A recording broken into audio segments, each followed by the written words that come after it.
we've been seduced to play the long game, to go after the extrinsic fame, wealth, and hotness. Then we've been seduced to believe it should be easy. And if you aren't succeeding in that, then something is fundamentally wrong with you. That was the story I had. And so I'm really committed to reframing that, because every great ancient wisdom tradition and modern science affirm the things that we're talking about. And more of us just need to step back half an inch from our program and choose to create a life of more purpose and meaning. But that's, again, more of my story and process I went through.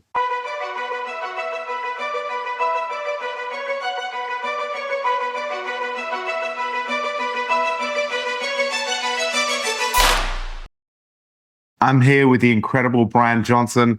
Brian, thank you so much for sending me a copy of your awesome book, Arete, and thank you so much for taking the time. Lawrence, I'm thrilled to be here, man. Enjoyed the chat we just had before we officially hit record, and looking forward to our conversation. Well, Brian, I'm going to tell you I'm going to tell everyone what I told you off air, because I don't think very, very few people know this. But back when I was fighting, I was so worried about head trauma that I forced myself to read more than usual, and actually wrote a book of the top. It was like the top, the wisdom from the top 400 or 500 books I read. And I printed a copy, one of one, just for me. And then you sent me your book, and I was like, man, this is a way better version of my book. Plus, it's beautifully packaged. And I'm just so impressed, because when you have a podcast, Brian, a lot of people reach out to you, a lot of marketing teams, and a lot of them are just kind of the sleazy salesman, or they don't really have a great story. And it's tough, because I know everyone's trying to put themselves out there.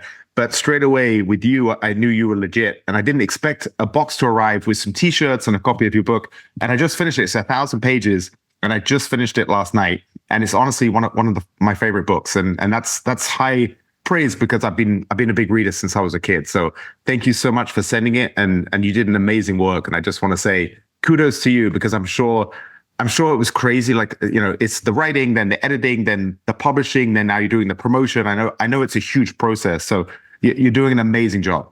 Lawrence, I appreciate you and our connection already. And as we discussed before, I feel like I just, kindred spirit, got a new soul brother, and appreciate your kind words, and inspired by you and your story and everything you're up to, and grateful. So thank you. Well, Brian, can we start with the title? It's Arete, Activate Your Heroic Potential. So can we start with what that means to you, and why you came up with that? Yeah. So the way I like to frame it up is, if you asked the ancient Roman Stoic philosophers, and the ancient Greek philosophers for that matter, but if you asked the ancient Stoics how to live a good life, they would have answered you in a single word. And that word is arete.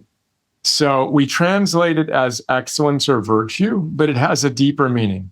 Something closer to expressing the best version of yourself, moment to moment to moment.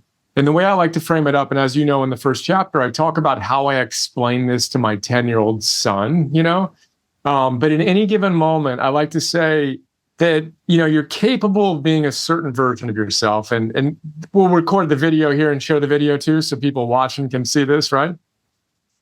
Yeah. So I'm drawing that line with my hand at my eye height, right? And if you're actually being something less than what you could be, and there's a gap between who you could have been and who you're actually being, and you're not living with arete, virtue, excellence, and you're not expressing your best self, it's in that gap in which regret, anxiety, disillusionment, depression exists. Now, it's more nuanced than that, of course, but it's actually that simple as well. So moment to moment to moment, we're called to express the best version of ourselves, to live with arete. And when we do, we experience the summum bonum, the greatest good of life, which is a deep sense of joy, meaning, purpose. The Greeks called that eudaimonia. And that's what my life's work is all about. I've tattooed, my right forearm with arete. It's the one-word summation of my life's work. So it felt like the appropriate title for the book. The subtitle, Activate Your Heroic Potential, it has deep meaning too. We can talk more about that, but just that idea of getting your activation energy point, where one thing becomes a different thing. You want to start a fire, you got to get to 451 degrees. Nothing happens until you bring that level of activation energy to that particular experience. I would offer the same thing is true for our lives. We've got to go all in, grounded, but intensely committed to being our best selves. Well, it's like that definition of hell. The person you are meets, when you die, the person you are meets the person you could have been. So like seeing what the potential that you could have had, and you didn't fulfill it must be so tragic. And that's actually, if someone asked me, what's your life's purpose? I would say, to fulfill my potential. And the beautiful thing about potential is we can decide what that potential is. Yeah, and I got goosebumps when you said that. Just 2 weeks ago now, I gave a talk to the Special Forces Command, and the top commanding officers at SOCOM, USS SOCOM. General Fenton, the four-star general, is the leader of SOCOM. And so I gave a talk on resiliency, but I talked about anti-fragility, moving past resiliency to anti-fragility. And then he and I kind of had a Q&A back and forth at the end of it. And the one thing he asked me to share was, hey, tell us about the quick trip to hell. He wanted to go back to that idea of meeting the version of you could have become right at the end of your life when you can no longer do anything about it. And you allowed the gap to be present, moment to moment to moment, year after year after year. And then you died with this despair that you didn't fulfill your potential. So it's just fascinating. That was the first thing you asked me in the follow-up was, hey, tell us about that. Because there's few more powerful ways to realize this isn't a dress rehearsal. This is it. And we know that intellectually, but we got to move from theory, knowing what we could be doing, to practice, to mastery. And that's a big theme of the book, of course, and all of the work that we do. Well, Brian, that's one thing that I've noticed. Maybe it's my age. I'm in my mid 40s. And I've noticed that when I was, maybe it was always around, but I'm just noticing it more now. But a lot of people that I looked up to before, they would be talking about the ideas of success and proving yourself. And now they're talking about things like, at the end of life, is anything going to matter other than the people you touch, the relationships you have, the people in your life? At the end of your life, are you really going to care about the titles you have, or the prestige, or the zeros in your bank account? And the answer is probably no. And I love people like Gary Vee, who was very, very successful. And it was only in his 40s when he started to realize that without my health, all this success means nothing. And now he's obsessed with trying to get in good shape. And that's one thing that I'm blessed that I realized that right off the bat was health has to be number one. So I always tell people, if I go through a day, I don't never do this, but in theory, if I spent 14 hours on the sofa watching Netflix, but I got an amazing workout for an hour, I would feel better when I go to bed at night than if I spent all day being productive with work and making money, but I was eating crappy food and I didn't get any exercise. So it's trying to get the priorities in the right order, which I think is so wonderful. And I love the fact you have a whole chapter just on dominating the fundamentals, and not when a chapter, a part of the book, 100 plus pages. And if we don't dominate those fundamentals, diet, exercise, sleep, healthy relationships, like all the stuff at the bottom of Maslow's hierarchy of needs, then nothing else matters. So I really love the fact that you talk a lot about that. Yeah, man. I mean, this is your physiology is driving so much more of your psychology than you think, and just the science is unequivocal on that. And that eating, the moving, the sleeping, we train, our breath, we talk about that, focusing your mind, those basic fundamentals are so essential. And I've experienced, ups and downs in my life, and I can tie it back to that.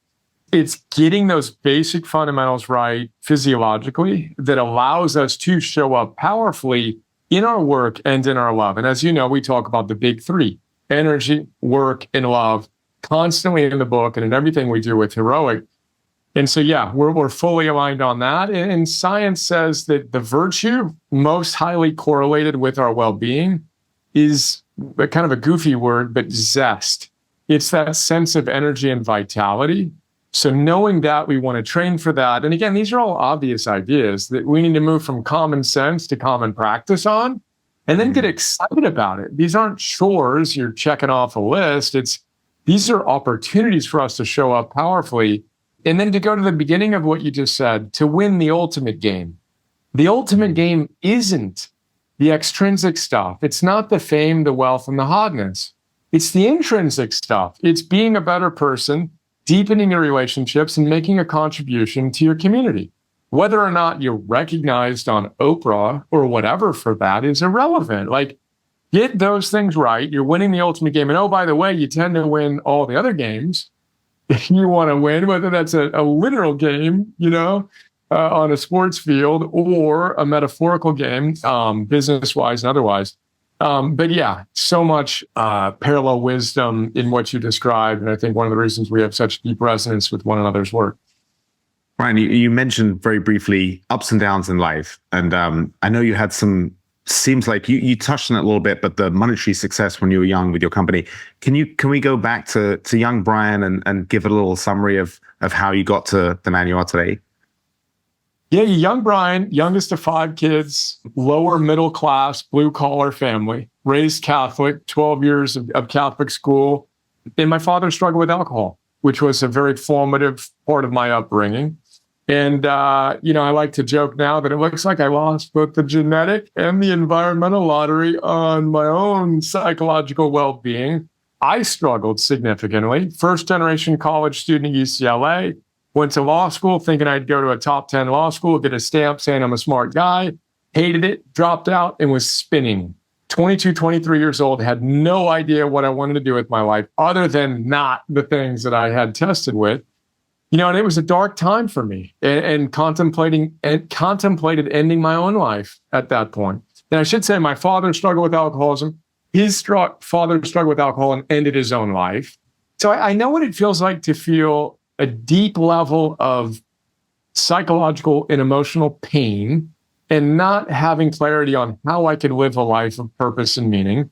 And that's really, really impacted me and formed who I am. And I also know what it feels like to feel blessed to have a deep sense of stability and meaning in my life, and what I did to go from one end of the spectrum to the other, and now feel blessed to help people across the full spectrum. People that are currently not knowing if they want to get out of bed for another day, and some of the most elite performers in the world. And this wisdom applies to all of us wherever we are. And that's a really important part of kind of my life's journey and why I'm so deeply committed to doing what I do. So I appreciate you asking, and I'm happy to go wherever else you want to go on it. But that's the quick biographical sketch. Well, so going back to quitting law school, that must have taken a lot of courage. And a lot of people would have stuck it out just for the diploma. But obviously, in hindsight, that was such a great decision that you did. You cut your losses. Can we talk a little bit about that?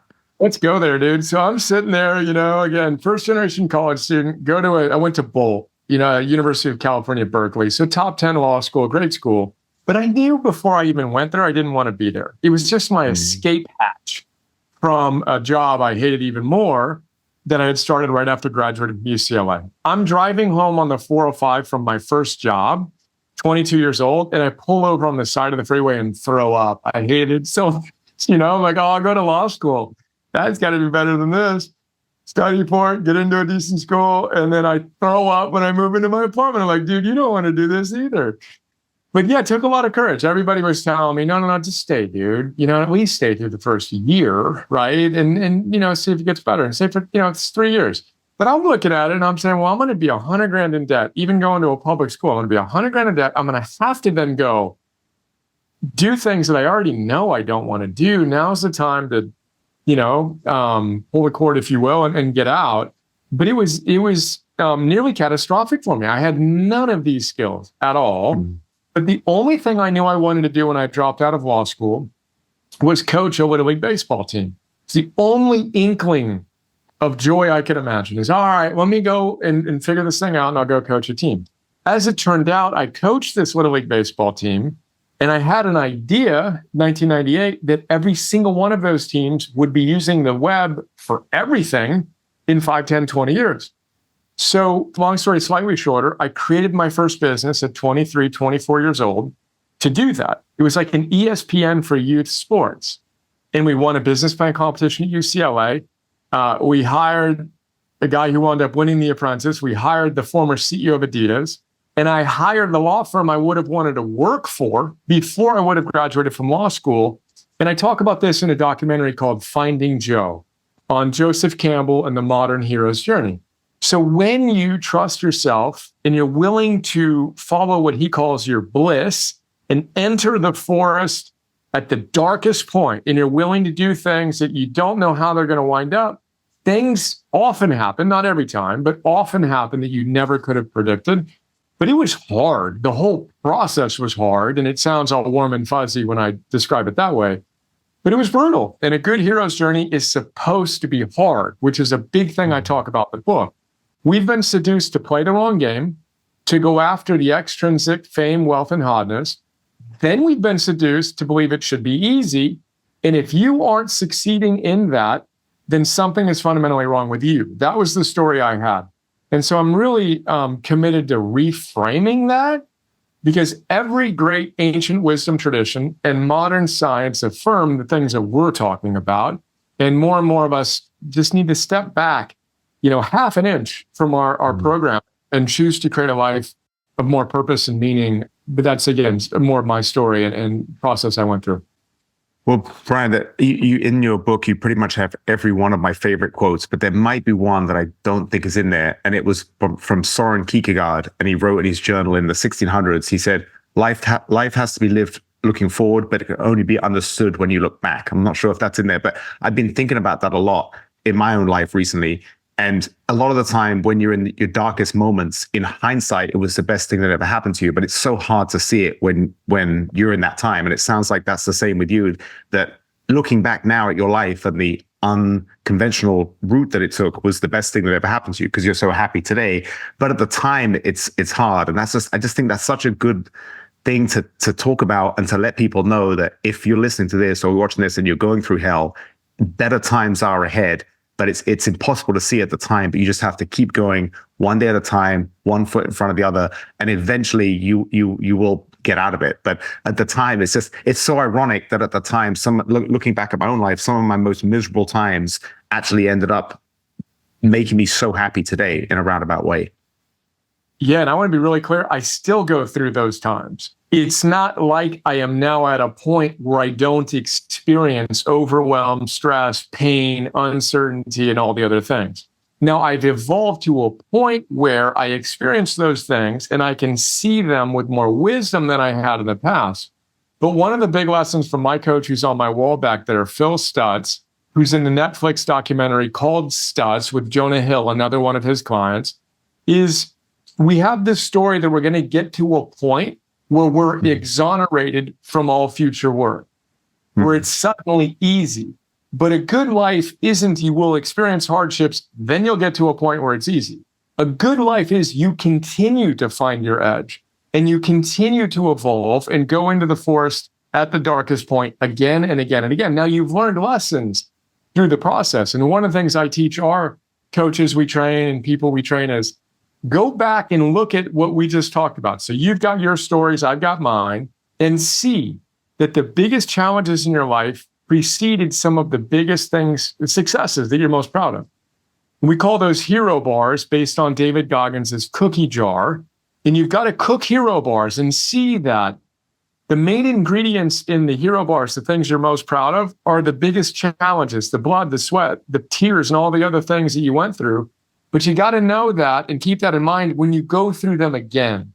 And your story that you shouldn't be experiencing the pain you're experiencing is right now is arguably the greatest obstacle to your happiness. Because if you can say, this is how it's supposed to feel. And I know that, you used to be a professional fighter. You're supposed to feel what you feel in a world-class training camp. It's brutal. You're literally putting yourself through the pain, the uncertainty, the hard work. You step into that arena and you're putting it all on the line every single time you do that. And what you feel in those moments is exactly what you should feel in those moments. And so when we can see our lives, I believe, with the same wisdom, then we show up with the self-compassion that's required in order to meet those challenges head on. It's a very interesting dynamic, at least for me. And you do it again with more grace and more scaffolding build up. So you don't have the highs and the lows that you had in the first few reps. But that's another important part of my experience. And the more I push forward and the bigger I dream, the harder it gets. But thankfully, there's a bit more strength behind the push these days and a wisdom to endure the pain, Well, Brian, what you said is so true. And I'll give you a jiu-jitsu analogy. If someone walked into a jiu-jitsu class, like I teach on Wednesdays, I taught yesterday, and they see me with a black belt and a bunch of students with lower belts, and then they see us training, they must think, oh, it's easy for him. He's a black belt. It's easy. I remember I taught a class the other day, and I did 6 or 7 rolls with all blue belts, which is the first belt after white. But they were all just strong and tough and aggressive. And I remember whether I was catching submissions or not, everyone was pretty hard. And I remember finishing and thinking, man, it really doesn't get easier, does it? It's just, it's anything that's worthwhile in life is hard. And unfortunately, it's going to stay hard, or fortunately, because we shouldn't wish for an easy life. An easy life is, I don't think, a good life. And that's one, there's certain things when you get to my age in your 40s, it's hard to, you kind of, the rhythm of your weeks and your days are kind of structured fairly similar. And it's hard to make big changes that have positive impacts. But one thing, I got a cold plunge 6 months ago, and that's been amazing because I don't like the mornings and I don't like the cold. And just getting in that for a couple of minutes every morning, I was doing it for the physical benefits of my health. But what I didn't realize is the happiness benefits of, I'm so happy when I get out of that thing. And it's been such an unexpected surprise. It's just a great reminder of what you said, that if you live a heroic life, you're going to be encountering hardships every day, but you know that's the way. Yep. Dude, I mean, again, so much we can talk about there. And then the way that again, my coach Stutz frames it up is your infinite potential exists outside of your comfort zone. By definition, how does it feel outside of your comfort zone? Uncomfortable. So we need to get comfortable. This is a truism. It's so obvious what I'm going to say, but we need to get comfortable being uncomfortable, knowing that that's where our potential exists. And again, that's pain, that's uncertainty, that's overwhelm, that's anxiety, call it whatever you want.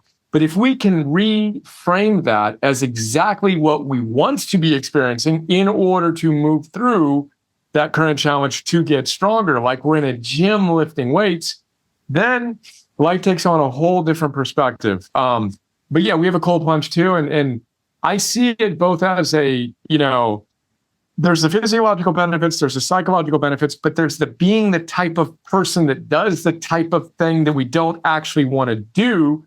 That is how we forge that anti-fragile confidence that we know we can handle whatever life throws at us. So I do mine in the afternoon now, like 3 p.m. or so, I go in and it's like, all right, baby, the minute before I go in for the couple minutes is like, all right, yeah, let's go, and it's such a fun practice, where you have the joyful laughter of, no, I don't want to do that. There's no time when I want to get into that wonderful cold plunge, Yeah, I think just doing things that you don't want to do, as little as jumping for a few minutes in a cold tub, it just carries over so well to the rest of life. Because I guess if I want to look at how I want to plan my life, Brian, I'd want to have as many wonderful moments every day and as many wonderful days as I can every month. And at the end of my life, that will be a good life. But there's something about the short periods of misery, whether it's the cold plunge, whether it's a really intense workout that you just didn't feel like you wanted to do, that makes all the other hours in the day so much sweeter. So but mentally, it's so hard when you're young. I think there's an idealism of, I want to get to a stage in life where, I don't have to worry about money and I'm healthy and life will be easy. But I think that's why Stoicism has become so popular recently, is because people are realizing that that's not the way. And the goal shouldn't be retirement with nothing to do, because that's, for me, that sounds like absolute misery. Having no struggle and having everything. And I think that's one thing we see with very successful people a lot of time, is they have that existential angst where they have everything's easy. They have the wealth, they have the status. They don't really have to strive anymore. And a lot of time they'll look back at the period where they were on the way up with almost nothing, and they look back to it as that's almost the golden period, because they're striving and they're working towards something. A lot of time it's climbing the mountain that's the happiest time, not actually getting to the mountaintop. Yeah, dude, I think it was Arnold Schwarzenegger in Be Useful who said, Sir Edmund Hillary, right, was the first to summit Mount Everest. So he summits Mount Everest. Arnold shares this book in his new book, right? This story in his new book. So Sir Edmund gets to the top of Everest, comes down, right? And people are like, hey, how is the view? From the first person to go to the top of the world, right? He's like, the view is amazing. I could see other peaks, when I was up there that I'd never climbed before, and I could imagine my pathway. So, I mean, the greatest among us, the most ambitious and driven and happiest and fulfilled among us are seeing that next thing that they want to go do, and it's Tom Brady. Hey, which was your favorite, championship? The next one, it's like that beautiful drive to become that next best version of ourselves, knowing we're playing our own game, knowing that rule number one, again, is it's supposed to be challenging, rubbing our hands together, embracing those challenges, and dedicating our lives to something bigger than ourselves, which we haven't said explicitly yet. But if all you're doing is chasing those extrinsic things, psychologists are unequivocal. The fame, the wealth, and the hotness, even if you are successfully pursuing them, you will be less psychologically stable than people who are pursuing the intrinsic stuff of pushing themselves to become better in service to something bigger than themselves while deepening their relationships. It's such a fun dynamic to grasp. And yeah, I'm with you. I'm turning 50 in a matter of months. I'm like, what? Where'd that time go? Mid 40s to late 40s to what? Looking back at me, at 20, 25, 30, these lessons that it's just exciting for me to share them with individuals at that phase in particular, and even younger, who are coming up and who can learn these things now, imagining who I would have been had I been introduced to these ideas as a little boy and a young man. But yeah, man, super fun. And yeah, this is it. Do you have any big feelings, I guess? Because when you reach these round numbers, 40, 50, 60, these are big milestones. And a lot of time, for me at least, every time I reach a milestone in life, you always have that feeling of, am I where I thought I would be at this stage? And it seems like everything's going well. You're successful, you've got your 2 kids and loving wife, and everything seems great. But are you having some thoughts about turning 50? Dude, I am. There's a sobriety to 50. Even as I do my new we're recording this, of course, right after the new year. There's a gravitas and a gravity to this that's different. It's qualitatively different for me. It's more humbling, just the reality. Even our kids, 11 and 6. And I'm doing a lot of planning between now, 2024, 2025, and 2030. So I'm looking forward at what we want to do between here and 2030 as a business. And I always map over my kids' age when I do that, right? So I imagine, in 2030, it's not just business. Where's my family? So my son's going to be 18. And there's this beautiful, and I'm not ready for that. He's 11 and he's grown so much. I know you've got a 3-year-old, it's like, it goes fast. Like you hear that, when you're a young father and mom, but like the truth of that comes in, for me anyway, at 9, 10, 11, oh my gosh. And then 18. So there's that, the quick trip to hell and that sobriety and the reality of the fact that our time is finite. It's beautifully like sitting in for me now as I look forward over the next 6 months and years. So yeah, it's had a beautiful, different texture for me of just the importance of the integrated dynamic fulfillment of my potential in service to something bigger than myself. And the reality that I don't have forever. And again, that's an obvious thing, but it's a powerful, it's been a powerful reminder for me to just, sit up a little bit taller and really make the most of each day and year and decade that I and we are blessed to have. I remember, Brian, you reminded me of a memory I had when I turned 40. So I was married, but we hadn't been blessed with my son yet. And I had this memory of, oh my goodness, I remember when I was 10 and my dad, I have an older brother, I'm the youngest, and we had a surprise 40th birthday for my dad. And I remember that day, so I turned 40 and I'm kind of walking around in the morning and I thought, man, I still feel like a kid. And my dad was such a dad, at the time. He had these two sons, 12 and 10. And he was just, I felt like he was so stable and he was just so fatherly. And I'm like, man, I don't even have any kids yet. It was very sobering. And I know, you and I are both a little bit older as parents, and I think there's definitely advantages. I had friends that had kids in their 20s, and now their kids are getting ready to leave, and it's almost like they have a second youth because they're still so young. They can now travel and enjoy themselves because they sacrificed so early on. I felt like you and I, we had kids a little bit later, so it's different. I think we can give them more wisdom, but I'm sure, I don't know about you, but I don't have the energy that I had, in my late 20s. Yeah, I mean, 100% on the whole thing. I feel energized. For me, the bigger challenge is like just the constraints of reality. And the number of hours a day to show up as powerfully as I want to in both my work, obviously very ambitious and want to make a significant difference in the world, and with my kids. That's my bigger challenge. And Yeah, even just the sobriety of, dude, I'm in better shape than I've ever been in my life. My energy, and just the things you learn as you craft and you play the margins and you figure out what works, what doesn't. But then seeing the finite runway is the Mm. memento mori, beautiful aspect of it. That frankly, again, has been surprisingly, fantastically real for me. To take it out of the abstraction into the concrete. No, dude, this is officially on the second wave, you know what I mean? Like, But Brian, that's amazing. You said you're in the best shape of your life right now.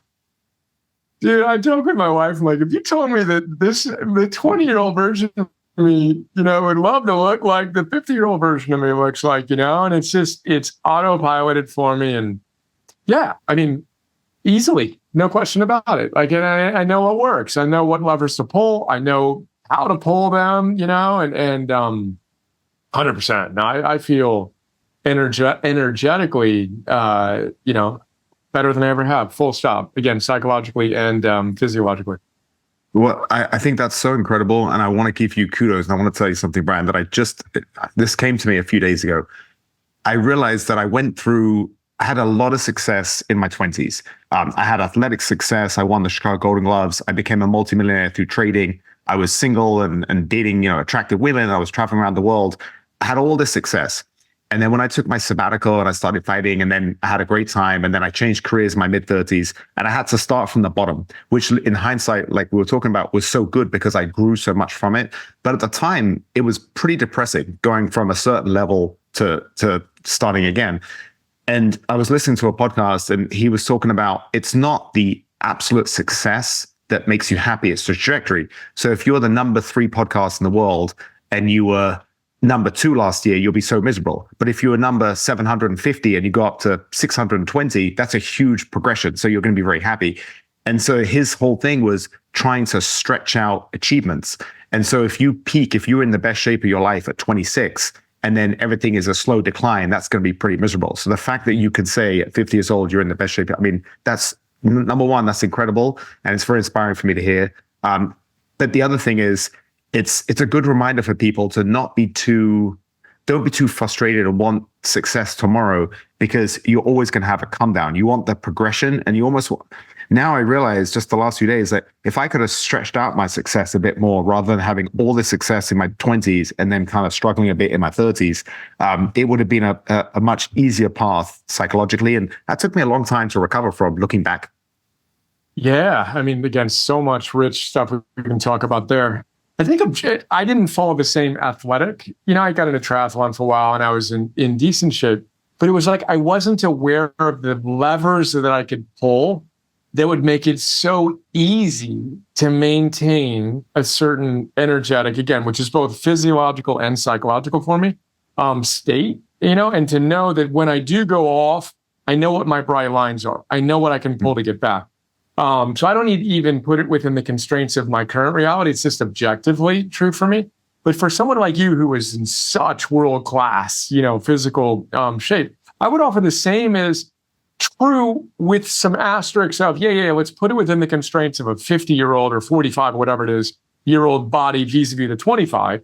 But it's not that hard, because the 20 years ago, like, what did you know? I mean, literally, like what we now know generally in terms of what peak performance looks like is so radically different than 20 years ago that you should be, what I mean? Again, with asterisks for you, because you were truly a peak performance guy.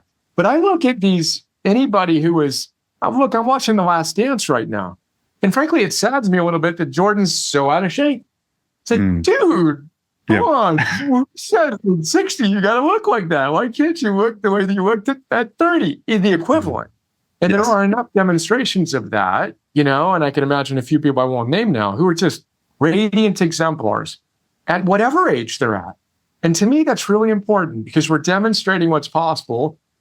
which is going to inspire people at whatever phase of their development to show up as their best. But yeah, if your best days are behind you, dude, you're not Sir Edmund Hillary on the top of the mountain looking at an even better peak. You're looking back saying, well, shoot, I'm never going to do that again. And that's not a good formula, dude. Like Mihai Csikszentmihalyi, who coined the word flow, he uses the exact same metaphor that these self-actualizers, the happiest people among us, are constantly thinking about the next best version of themselves. And they're using all of the ups and all the downs as fuel for the next best version of themselves. And life just has this joyful sense of unfolding and becomingness, where, again, I firmly believe we should be getting stronger. And again, obviously, we're all going to, at some point, die physically. But if I'm not stronger mentally and psychologically, with each passing year, dude, we're all doing it wrong, you know? Exactly. And just having that mindset is so important, because one of my goals, I joke with my friends now, is I say, I want to show, because a lot of my friends still haven't, they're, late 30s to early 40s. They don't have kids yet. And there's this negative thing going around where, life stops when you have kids, and you become a slave to them. You're driving them places. Your health kind of goes by the wayside. You don't get to have fun with your wife. You don't get to travel. And I want to show them that life is even better. And I can tell you it's so nice having positive surprises in life, Brian. And I can say, when I was 40, before I became a dad, I was only seeing the negatives and the constraints of parenting. And now I can say that my son is my biggest blessing. And, we're trying for number 2, hopefully soon. And fatherhood has been the best thing that I could ever have imagined in so many different ways. And the amount of happiness, the expression that I heard from somebody, and I think it sums it up very well, is it's like having a beating heart, but it's outside your body. And that's the way I feel. I don't need anything extrinsic to be happy. I can come home and just pick him up and he smiles and says, Dada, and I'm the happiest guy in the world. And I think it's so beautiful to have those positive surprises that you didn't expect. Dude, 100%. And then my wife and I talk about this a lot. The difference between people who have kids and those who don't have kids. People who have kids know that there is a difference between having kids and not having kids. People who don't. Your cats don't count. I don't care how many cats you have or puppies you have. There's a difference between having a child. Your life fundamentally changes the day that you have a kid, and my wife and I, she had a long labor, 36 hours or something like that for our firstborn, 30 hours home birth. It was great, but it was long. So we're up, we're in the shower like at 2 a.m. after the first whatever X hours. We're like, God, we're tired. We need a break. Not knowing what was coming, within the next X hours. But I think there's something really important in the maturation process of becoming a father, for me, for us, obviously. And I can't speak on the mother side, but I have friends who don't have kids, and there's a certain boyish energy, to that. There's something about having a child that grows you up. And to put it, perhaps it's more nuanced to this, but you become a man. I mean, it's different. There's a fundamental sense of responsibility that transcends your own sense of what a happy life looks like, when your life is about more than just you, and all the challenges that go into that, and the responsibilities to model the things for your kids, which is the most humbling, sobering experience. But I'm with you on the pleasant surprises, and just the, again, for me, the kind of gravitas and sense of deep meaning that goes with having responsibilities beyond my own perfectly crafted, day in which I only do what I only want to do. And then paradoxically, I'm more productive now than I ever was, because now I've got to work within the constraints of my reality. And I get a lot more done because I got to decide what I'm not going to do. And there's something about the wholeness, for me anyway, in the maturation process of becoming a father than I wish I did it 20 years earlier. Maybe not 20, but certainly 10 or 15. Because it accelerates the maturation process. And again, at least it did for me in such a beautiful way. Well, also, you're such a philosopher, Brian, where you're trying to, figure out the essential wisdom of a life well lived. And I love when you write about talking to your son, Emerson, at the chess competitions, and you're trying to get him through disappointment. And you're basically putting all your wisdom into him so he can be his best self. And I think that's just so beautiful, because if you have all this wisdom, but you have no one to share it with, it's almost sad to me. Whereas for me, I found it so inspiring that when I was young, I was all about achieving goals for myself, which I'm very happy I did because I grew in the process. But now I feel like I have a purpose where everything that I ever did, every bit of wisdom that I collected or thought that I had that benefits me, I can now pass to him. And I think that's such a beautiful conduit. It's so inspiring, and it just gives you this whole extra meaning that I didn't have before. Dude, so true and so fun. Like the 3-year-old joy of Dada, just that pure love and et cetera is amazing. And then for me, it's become over the last 2 years, 10, 11, as my son, became into chess, which I use as a context. It's like I went from helping mom and being a joyful dad to being a father and to being a true dad of all that wisdom, being able to share with him. Dude, just this morning, you got an Aura ring. First night was last night. So, I have a second phone I use just for the family. So we put his Aura ring on that. And I knew he was going to come in and want to do it. So he comes in, and first data, and it was so fun to walk through his readiness, his HRV, his heart rate, and killed his sleep, dude. He's 91, 92, 10 hours, 48 minutes of sleep with an 11-year-old boy. But using that as a context to teach him all these things that I teach, our community. But there's something about that experience that you're reflecting on now that's ineffably powerful and meaningful and joyful, Well, Brian, I wrote down something you quote. I think it's Lanny Basham, and he wrote a book called Parenting Champions. And there was this line in there that really stuck with me. And he said, "What is more important to you, what your children accomplish or what they become?" And I just love that, because I see it so much. I go to a jiu-jitsu competition and I see some out of shape mom just screaming and berating their 11-year-old because he didn't perform well. And it just disgusts me. It's like they want to live vicariously through their kids, and they have no idea she's probably never done anything athletic. These parents that have never done anything athletic, they've never put themselves on the line, yet they berate their children when they lose a jiu-jitsu match when they're 11 and 12. And I just think it's such the wrong way to do it. And so I really love that about the idea of wise parenting. Yeah, dude. The word parent means etymologically to bring forth.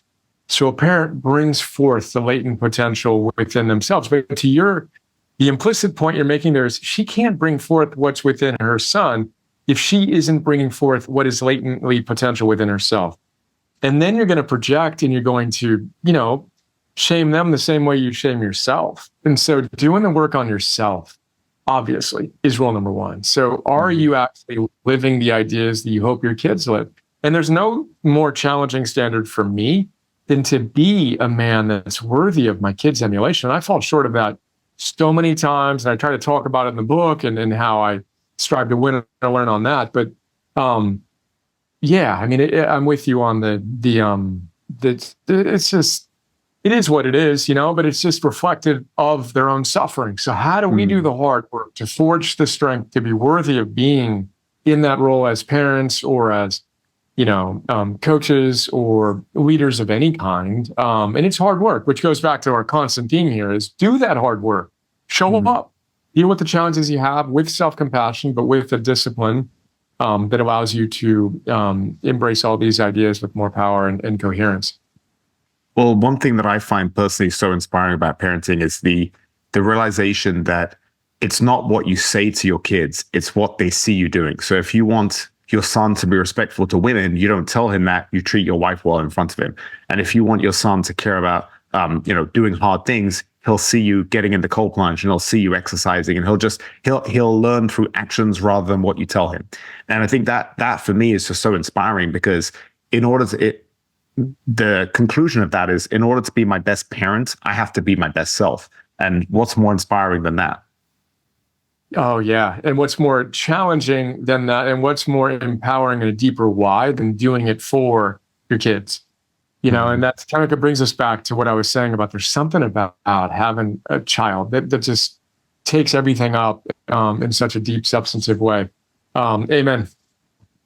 Yeah. Brian, you mentioned flow. I'm going to butcher his name, Chizamensky, but his friend and partner who started positive psychology, Martin Seligman. You also talk about him, and I read his book, Authentic Happiness, I think in the early 2000s. I remember I was on vacation with an ex-girlfriend in Dominican Republic, and we were fighting, and I went off somewhere and I was just reading it, and that book changed my life. My older brother gave it to me. It changed my life because of the idea of signature strengths and trying to figure out what are your signature strengths in life. And if you can match your career to your signature strengths and then somehow have a bigger purpose that positively impacts society and the people around you, that's the key to happiness. And I wanted to share with you, because I know you talk about Seligman. It's so interesting with the idea of signature strengths, because when I first took the test, the number one thing by far was curiosity. That was one of my signature strengths.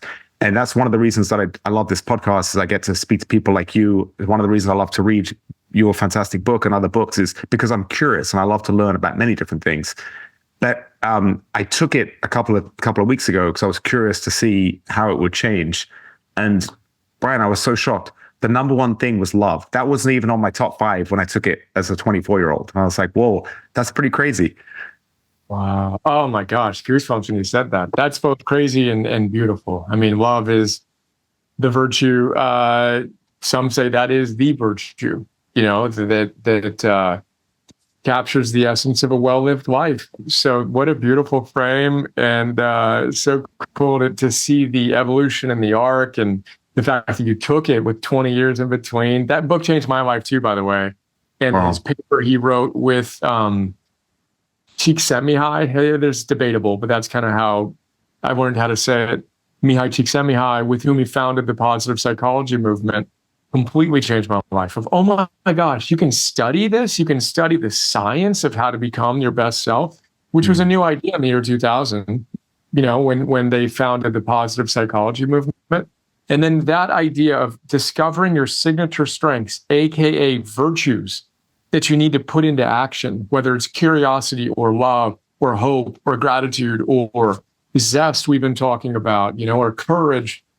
These are the fundamental aspects of a well-lived life, which are just expressions of Arete, to bring it back to that word and that frame of what virtue do you need more of in this moment. You win that game, and you experience all the things we're talking about. Isn't it fascinating, Brian, that things that were written 2,000 years ago seem to apply so much to today? It blows my mind. And because so many people think that as a society we're so evolved, but really, the fundamental challenges of being human really haven't changed in thousands of years. It's how the modern scientists founded the positive psychology movement. They looked back at all the ancient wisdom traditions. So not just the ancient Greek and Stoic, but also, of course, the Judeo-Christian, Islamic model, and then the, Hinduism and Buddhism, Confucianism and Taoism. They all said the same exact thing, which is a good life is winning the inner battle between vice and virtue, and living with virtue in service to something bigger than yourself. That is what the positive psychology movement was founded on. So science has proven the truth of those 2,000, 2,500-year-old ideas. And again, the challenge is, and these are all obvious things, moving from common sense to common practice and doing the things you could be doing, to use the frame of closing the gap more and more consistently. But yeah, it's astonishing to see the coherence across not just the ancient wisdom traditions, but the applicability of those truths in our modern lives and the proven scientific efficacy of those practices. So Brian, you mentioned a couple of times, you say, this is kind of obvious, but it's about putting theory into practice. What do you think it is that's the biggest challenge to people in doing that? Because you're right, so many of the things you talk about are obvious. We all know that staying up too late and eating crappy food and binge watching Netflix it's not going to be productive for our next day, but many people do it. So what do you think is the biggest challenge? Is it just short-term thinking? Is it innate laziness? What do you think it is, and what are some of the best ways to overcome that? One of the early chapters in the book, I quote Phil Stutz, again, my coach, quoting his favorite teacher, Rudolf Steiner, who said that there are two things that stop you from actualizing your potential in the moment and in your life: fear and laziness. And I think that's exactly right. I think if you really were honest with yourself, you are not fulfilling your potential to the extent you're not, and none of us are fully. That's just a fundamental human reality because of those two things, fear and laziness. Perfect. Let's be honest about that. Let's have the wisdom to see the truth in that, and then the discipline to do what needs to get done, whether we feel like it or not. And then the love for something bigger than ourselves to have the courage to act in the presence of fear, and boom. Those are the four cardinal virtues on which I've founded everything I do: wisdom, discipline, love, and courage. And that's what I think is my own personal experience, and having worked with a fair number of people now and studied this at a reasonable depth. I don't know, you can make it more complicated than that, but at the end of the day, it's pretty much it. So then it's all right, well, what do you know you need to do? And how do we get you doing that more consistently? And there's an art and science of that behavioral change. And again, ancient wisdom, modern science says the same thing. James Clear, his atomic habits, BJ Fogg, tiny habits. We can install and delete habits by following certain concepts and all the other things we've talked about. But I would say that fear and laziness are the two primary obstacles. And laziness is cousin procrastination. That's one thing I was so glad to hear David Goggins talk about. Sometimes he looks at his shoes for 2 hours before he goes out and runs, and he's procrastinating, and he's battling his inner demons, but he knows he'll always put them on. And that's something that I'm terrible at. Is a lot of the time I'll procrastinate too.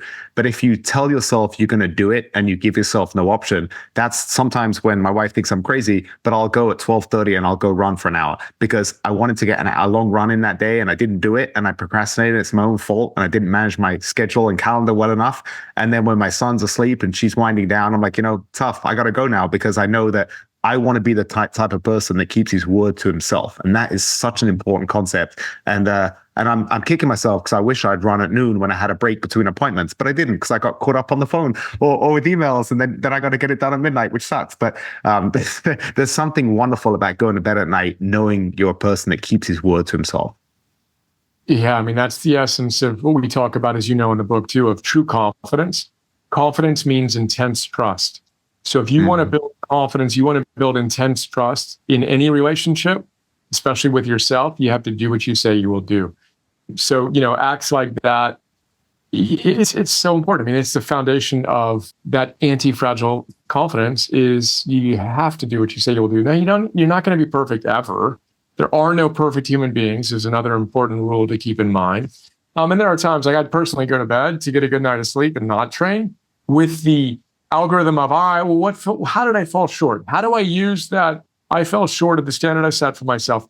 I'm not going to shame myself, and I'm also not going to keep myself up personally, because that was one of the reasons I was unstable before. Is I wouldn't get the sleep I needed, so I prioritized that every day, 9 to 10 hours in bed. I train my recovery like a world-class athlete. Boom. That's how I'm going to do it. But then where did I slip? There was a choice point or 2 or 10 in my day where I didn't do the thing I said I could do. How do I use that data to get better tomorrow, and alchemize that? And you do that day in and day out. And you do the things that you know you need to do, especially when you don't feel like doing those things. And we fundamentally and permanently change our lives. Well, I'm so glad you said that, we're human, we're not perfect. You just want to keep improving, because I know a lot of people, there's that wonderful saying, you wouldn't talk to your friend the way you talk to yourself. A lot of people are so hard on themselves that they would never talk to a friend like they talk to themselves, with that real negative, cruel, biting self-talk. So I think that's such a good thing to remember is give yourself a bit of self-love and remember we're human. And, if we spend all night eating cookies and watching TV, it's because, we evolved to think that sugar was fruit and it was healthy. We didn't, our brains and bodies didn't evolve to live in a world where, we can get so addicted to sugary cookies that they're, right in front of us, so easily available at any supermarket or in our cupboard. So that's just such a good thing to remember. So I'm really glad you said that. Yeah, love it. Brian, can I ask you, so there's a quote by Krishnamurti, it's no measure of health to be well adjusted to a profoundly sick society. I know, you and I are a bit older. I think if I didn't have my son, I wouldn't be so worried, but I'm a little bit worried about the direction of society and the state we're in now. does that get you down, or do you try and just? I know you have a massive goal of impacting 1 million people, and you're spreading this wisdom to everybody to try and help. So I know you're doing your part, but do you feel it? Do you have some worries about the society? A lot of these metrics in terms of health and mental health and depression and suicide, they all seem to be trending the wrong way, and it seems to be accelerated, especially since 2020. A lot of these metrics, and there seems to be incredible political divide in the country, and it seems like it could be a wild 2024. Do you think about that stuff, or do you try and just focus on what you can personally affect? Yeah, I'd say yes and yes. I think about those things, and I think about what I can do personally with our community to make a difference. And I think we can remove the qualifier. 2024 is going to be a very, very interesting year. I think when we look back on this time, the last X years and the future X years, this is historically significant. I mean, we are facing, from my perspective, historically significant challenges. And yeah, I mean, Arete on one arm, I got heroic tattoo on the other arm, and I put Martin Seligman's moonshot goal. When he created the positive psychology movement in the year 2000, he wanted to help create a world in which 51% of humanity is flourishing by the year 2051. So I tattooed my body with that. I mean, I've got a 30-year goal tattooed to my body. I look at it every single day. And, at times I'm terrified about what's going on. Just when you think the world can't get worse, the last 100 days happen, and we are facing significant challenges. And then ultimately for me, it's all right, well, what do you want? And the victim complains about it all, right? And blames everybody outside of themselves for the challenges. The hero says, perfect. What am I going to do about it? How can I play my role well to help create a world in which more and more people are flourishing? So yeah, but I feel the pain of that, the heaviness of that, and then it all for me needs to become fuel. What am I going to do? What do I want to see in the world? What do I need to do about it? And then get to work. That's kind of my ethos on it, and finding that right balance of knowing what's going on, but not getting sucked into the echo chamber of, just the tragedies that are unfolding in our world. Is an important balance to strike, but ultimately for me, it's again, that mission, getting clear on what I think I can do to help deal with it at whatever humble of a level, and then do it as aggressively as I possibly can. Yes, we definitely, our brains didn't evolve to have this 24-hour news cycle and just be bombarded with negative news or news from, continents away. It's very overwhelming. And what you said is so true. I think you have to be aware of it, because burying your head in the sand and not knowing anything about what's going on is not necessarily the best approach either. But focusing on what you can control is definitely probably the most important. Can I ask you, Brian, what do you think is something that you've really, someone like you who's thought about so much and you've been exposed to so much wisdom, and you're obviously a very self-actualized man. What is something that you really think you've changed your mind on the last few years? My nutritional philosophy has evolved a lot, and we'll go into the details. Well, I'm going to say I've done everything. Definitely, and that continues to astonish me in terms of as I continue to experiment, just with what works, what doesn't. I think that for me, it's been more of like a peeling away. So for example, on the nutrition, I was vegan-gelical for like a decade. Like that was just my thing, and I was just certain I was right and all these different things. And I am somewhat bemused by that version of myself, but I think that there's a level of like clarity on the universal ideas that we're talking about today, that wisdom, discipline, love, and courage matter. And these are virtues worth cultivating, while respecting the idiosyncratic expression of those virtues in each of our lives. So it's an interesting balance of simultaneously getting more clarity on certain things that feel to be fundamentally true, while letting go of the dogma of the details of certain things that become 100% right and 100% wrong.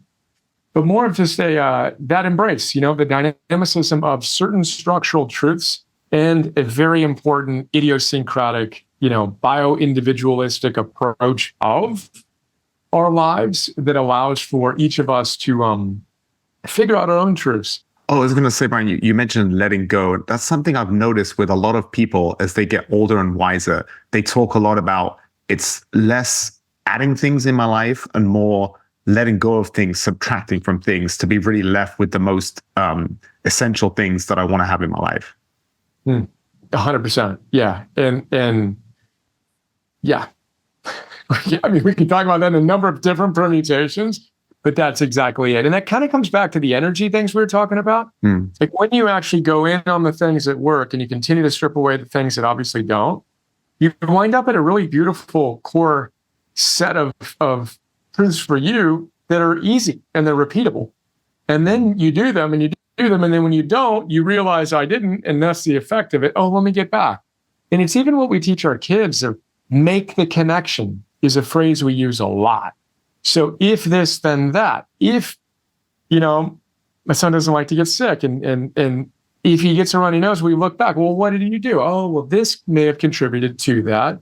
If you don't want to experience that, then don't do that. But kind of chipping away at the things that don't work to reveal the things that do, and then doing those things consistently, there's a power to that. And then again, you can extend that into every domain, of course. And super fun process.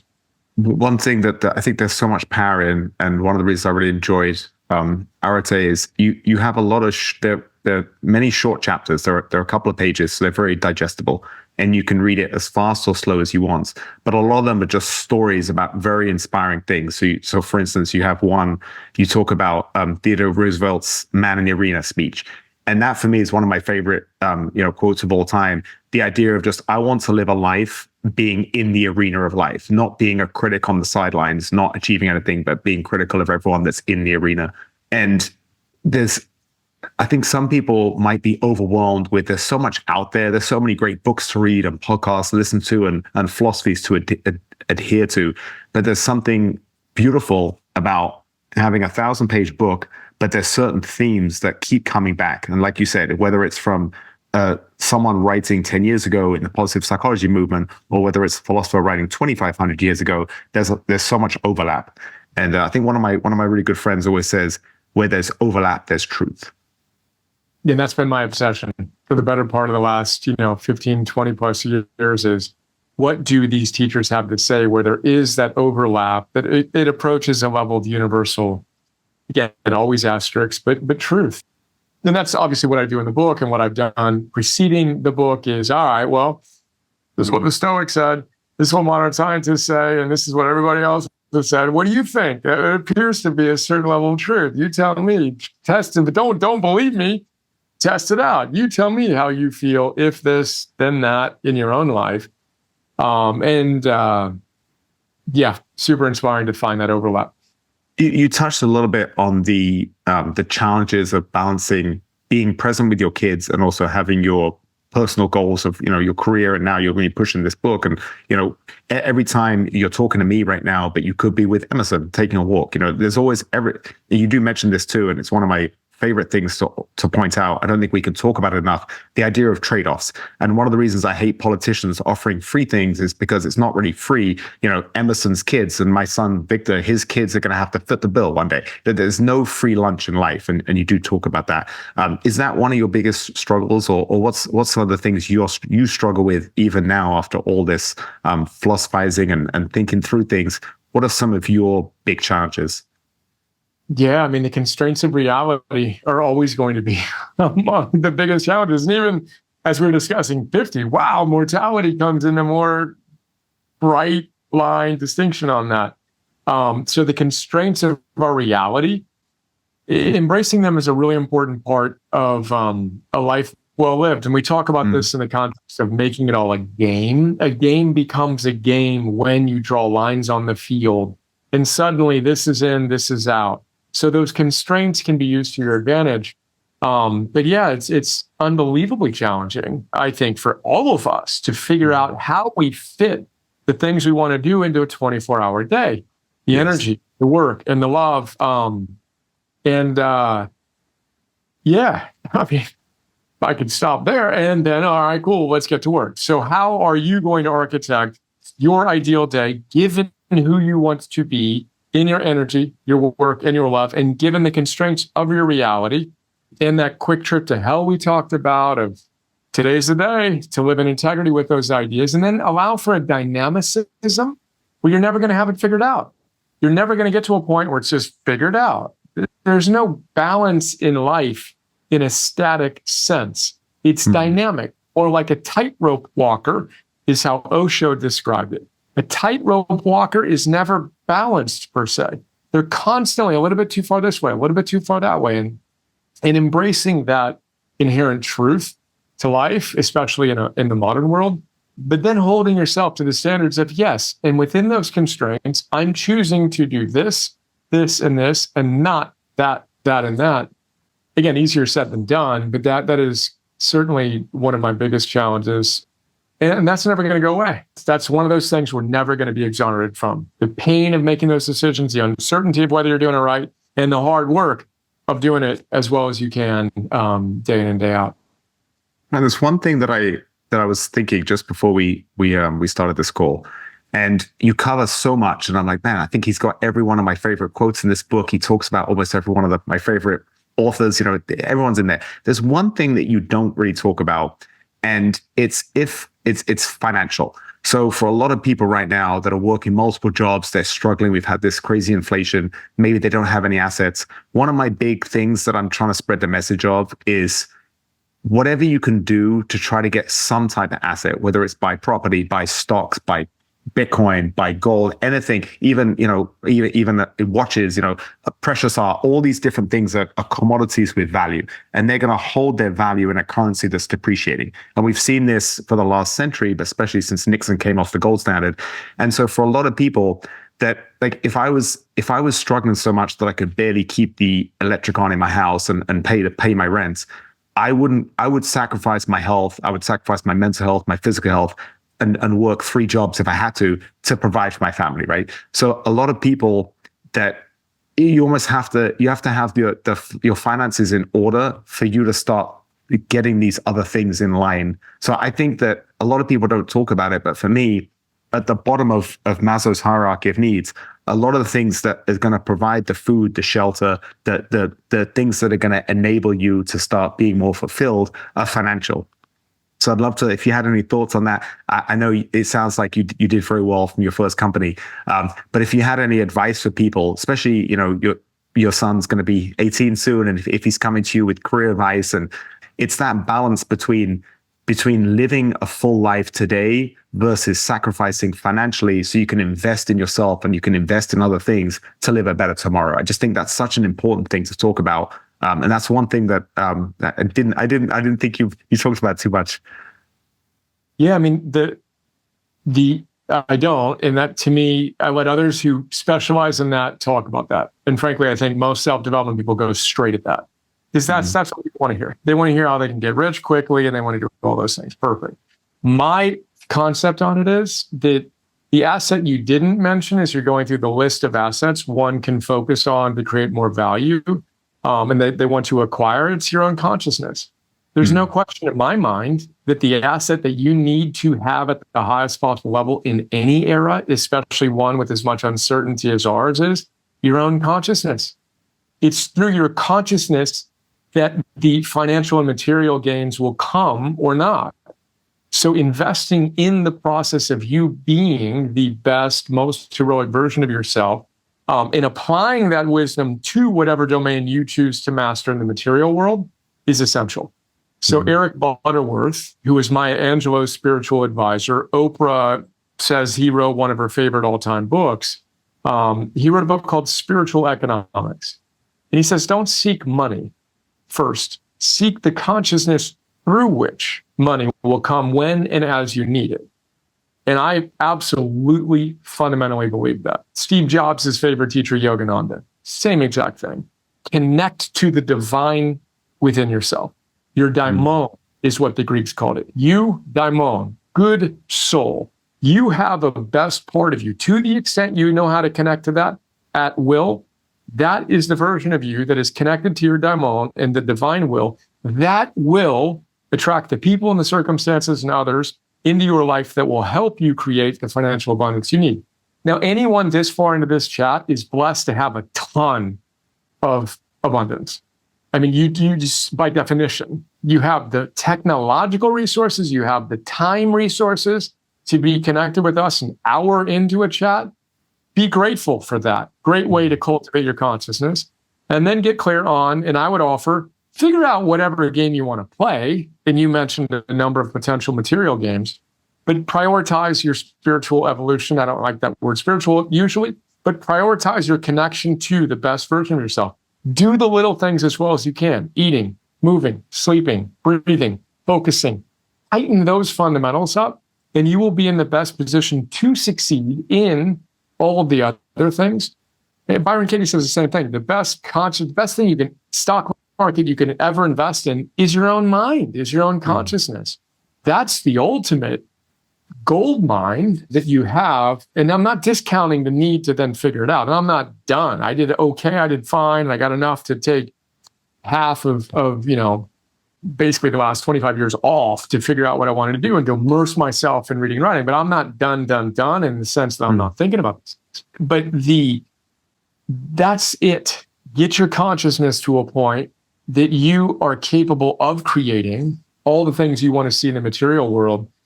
And again, longer chat on that, but that's my quick take on it. Well, Brian, that's so true because, two things. Well, firstly, if you don't focus on yourself, even if you get the material gains, you're either not going to be able to keep it or you're not going to be happy and fulfilled anyway. So it's almost pointless. You just reminded me of when the Gracies came over from Brazil and they were teaching Brazilian Jiu-Jitsu and no one knew what it was. They all thought, it was all about karate and kung fu back then. They were so passionate and accomplished at what they did. They just started teaching it in a garage, and all the original Gracies are all multimillionaires. The money came. So they pursued what was in their heart and what they were so good at, and then the money came. And that's a great, there's so many examples of that where if you really, like you said, Joseph Campbell, you follow your bliss at something, you're going to be really good at it and the money will come. But you have to follow your bliss first. Yeah, and let's pull that thread a moment longer, because the Gracies, not only did they follow their bliss, they followed their grunt. And their blisters is what Campbell wished he had emphasized more. Those guys worked harder than anybody. So yes. Cal Newport's book, So Good They Can't Ignore You, based on Steve Martin's advice to young comedians. Young comedians would come to him and say, hey, how do I make it as a comedian? And they all wanted to hear, well, go get this agent and then go do this and then go do that. His answer was, be so good they can't ignore you. So the Gracies were so good, no one could ignore them. And then they had all the other things, and they, of course, they were very, very good businessmen at the end of the day, too. That was part of the craft that they mastered. But you got to, again, it's hard work to craft your consciousness, to craft your craft that you're choosing to master. And frankly, people don't want to hear that. They want to hear that it should be easy, and they're sold that it should be easy. And good luck with that. But that idea of being so good they can't ignore you, having that consciousness that's so activated, and the mastery in your given domain, well, then cool. Give me enough time and reps on that, and let's see where you're at. But if you need that to happen tomorrow, then Joseph Campbell said the same thing to boys that would come to him when he taught young boys at a whatever school, boarding school. They'd ask him, do you think I could make it as a writer? And he'd say, well, look, if you're willing to work incredibly hard for a decade, then I'll tell you, you have a shot. You're still not guaranteed. But if you're not willing to do that, no, I don't think you can make it as a writer. So I think there's that long-term, it's obvious again, but long-term tenacious effort. Cool, you've got a shot. Yeah. Brian, that's so true. And I was on a jiu-jitsu podcast yesterday, and the theme that we kept coming back to was have a long-term time horizon. And you could say that with life. And to bring this full circle, you want a long-term time horizon because then you're not going to peak too early. You can stretch out the growth and just keep working on your craft, whatever it is, and enjoy the process. And again, it's such a cheesy line, but it's so true. Just you have to enjoy the process in life, because I had this realization, Brian, the other day. If I wrote down everything that I in a dream world I could possibly hope to accomplish in the next 20 years, so from 45 to 65, and I had to wait till I'm 65 and have achieved them all, best case scenario, to be happy, it's too late. I'm going to be an old man. So it really came to me this year. It was in 2023, it was such a wonderful realization that I'm not going to peg my happiness to getting what I want out of life or goals or whatever it is, my external situation. I'm just going to be happy knowing that I'm moving the right way. And I know the way is going to change, because you have to be, like you said, the balancing tightrope walker, and I'm going to enjoy the process. I'm just going to be happy every day. And that was something that I got it at 44, and I wish I had that philosophy at 24 because I'd have been a lot happier. So it's such a wonderful, I'm glad I have it. It took a long time, a lot of suffering and trials and tribulations to get that, but just be happy with knowing that you're on the path. And like you said, knowing that the path is a lot of hard work and having that stoic philosophy. And it's just, I just think that's such a great way to live life. So that's why I said at the beginning of the conversation, you're such a kindred spirit. Like I really am so glad we connected, Brian. And I love your work. You know, Arete, it's available, you know, everywhere you get books. It's on Amazon. I'm seeing you're getting wonderful reception. I've seen it popping up on a bunch of different things on my phone for audio books. You know, it's popping up everywhere. So I know you'll put so much decades of blood, sweat, and tears into this work, but it's going to have an incredible readership, and I think the reviews are going to be amazing. And I can speak for myself. Anyone listening to this, definitely pick up a copy. And it's going to enrich your life. And it's one of those books where I love to gift books to friends, Brian. And I was just finishing it last night. And I was like, man, I'm going to give this to a lot of people because I know they need to read it. And I love the fact that it's all these short chapters because you can read one every morning to start your day. You can read one every night before you go to bed. It's so easily digestible. And it's such a good summation of all the wisdom that's out there. And I mean, what more of an awesome work that you could have done than summarize the 100 years of wisdom. It's just... I appreciate it, dude. And as I like to playfully say, it's day one, working on volume 2, baby. So God willing, we'll get 5 volumes under our belt before I'm under the surface of the earth, and let's get to work, man. But I appreciate your kind words, and really enjoyed our chat, and just fired up about all that's in store, and thrilled to be connected. Well, Brian, the fact that you said that just sums up your character. David Goggins' latest book, I think it was called Never Finished. And I love that philosophy because we are never finished. And some people might find it depressing, but I think it's incredibly inspiring because if now you've published this, if there wasn't going to be volume 2 and volume 3, you know, and your kids didn't need you and your wife didn't need you and no one you know, that wouldn't be very inspiring. You wouldn't really have any purpose. But the fact that we are never finished and we are going to keep going, I just find it so inspiring. And you exemplify that, Brian. I'm really grateful for you. And I'll give you the last word. Thank you. I appreciate you. Really enjoyed our connection, and I'm excited to continue.